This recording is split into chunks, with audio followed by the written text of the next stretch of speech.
The day my own son leaned toward me and whispered, "Dad, we just don't have the money for your heart tests," I believed every word. My doctor had warned me that waiting could be dangerous, but I smiled and told my son not to worry. That evening I watched him pull the cover off a brand new red Corvette and hand the keys to his father-in-law. Everyone cheered. Cameras flashed.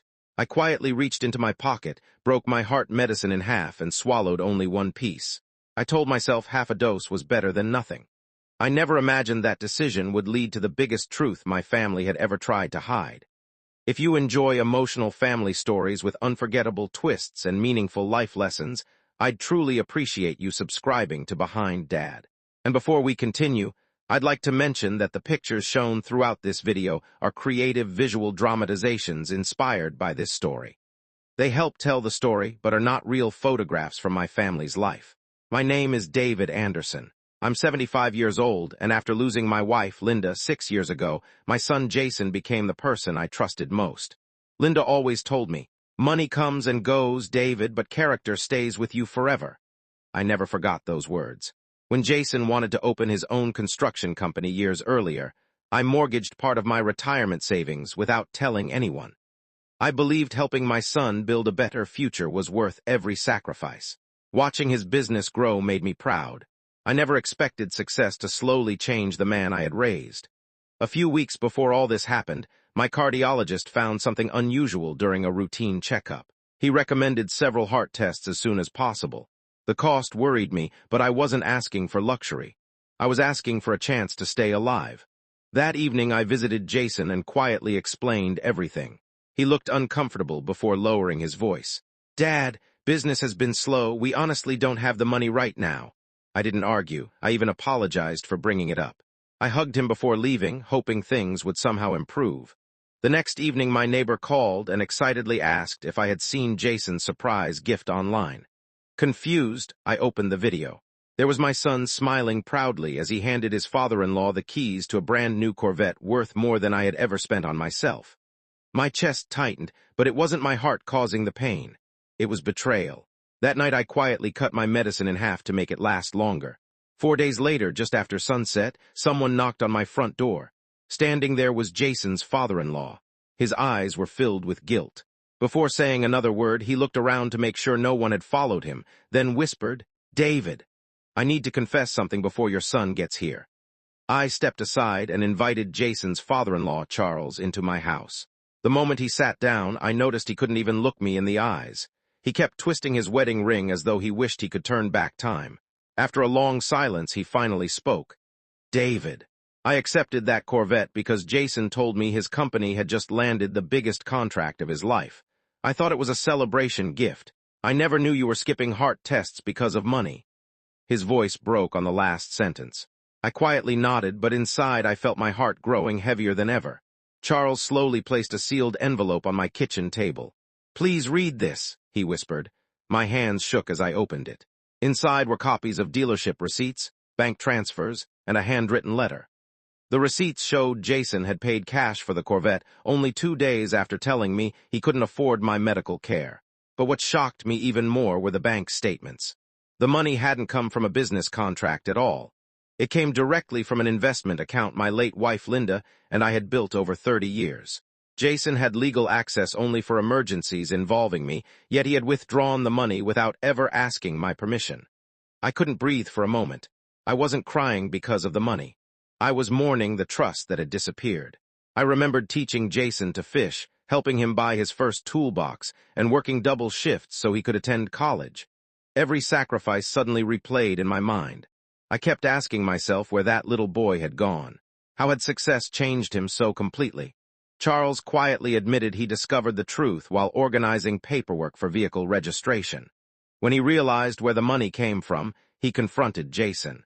Instead of answering honestly, Jason simply said, "Dad doesn't really need those tests right now." Those words haunted Charles so deeply that he returned the Corvette to the dealership that very morning. Then Charles reached into his briefcase and placed a certified cashier's check on the table. It was made payable directly to my heart specialist for every test I needed.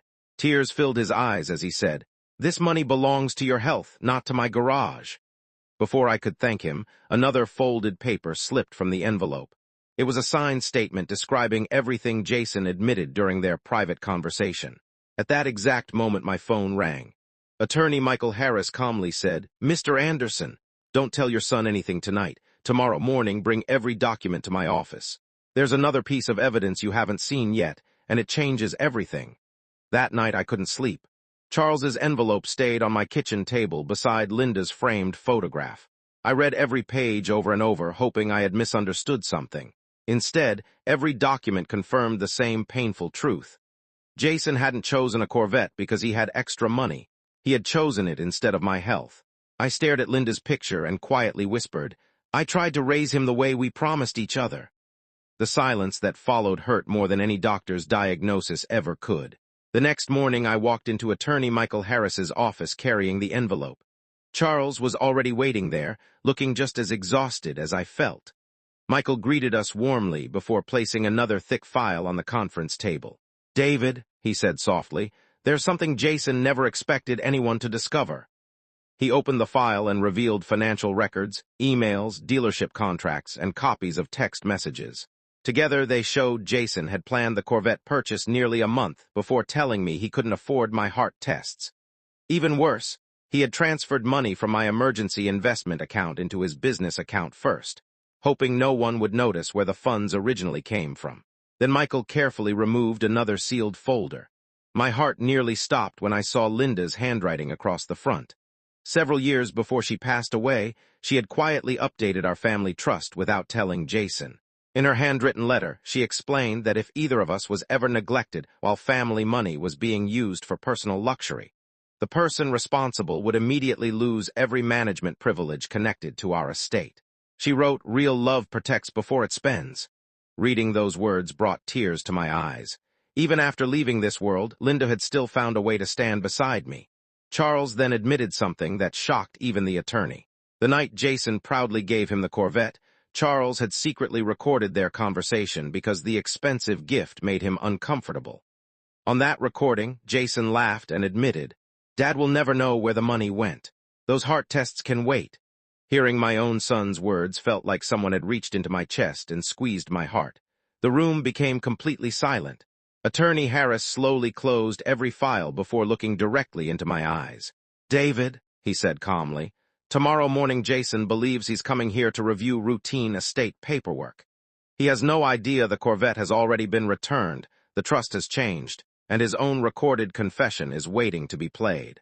Once he hears it, nothing in his life will ever be the same." The next morning, I walked into Attorney Michael Harris's office feeling strangely calm. I had cried enough the night before. Jason arrived a few minutes later wearing a confident smile. He thought he was there to discuss routine estate paperwork. He even patted my shoulder and asked if I was feeling better. I smiled back because, despite everything, he was still my son. A father's heart doesn't stop loving simply because it has been broken. But love should never protect deception. It should lead people back to the truth. Attorney Harris quietly placed Linda's trust amendment, the dealership records, the bank statements, and Charles's signed declaration on the conference table. Then he pressed one button. Jason's own voice filled the room. "Dad will never know where the money went. Those heart tests can wait." Every word echoed through the office. Jason's face lost all its color. He looked toward Charles, who slowly admitted he had returned the Corvette days earlier because he refused to keep a gift bought with another man's health. The money had already been transferred directly to my heart specialist, and my medical tests were scheduled. Jason slowly dropped to his knees.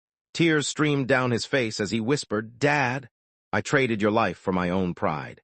I don't know how to fix this," I quietly answered. "The first step is telling the truth. The second is living it every day." A few weeks later, my heart tests were completed. The doctors found a serious blockage that needed immediate treatment. They told me another long delay could have cost me my life. Thankfully, the procedure went well.